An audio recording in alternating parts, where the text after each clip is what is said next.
A proposal to increase the pay for Maine's governor and lawmakers has cleared the Appropriations Committee and will be considered by the full legislature.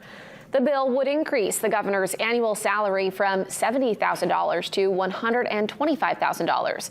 That would align with the salaries of cabinet members and staff. The current salary for Maine's governor is the lowest in the country.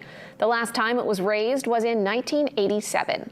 Lawmakers would see their salaries grow from $25,000 to $45,000 for their 2-year terms under a separate bill.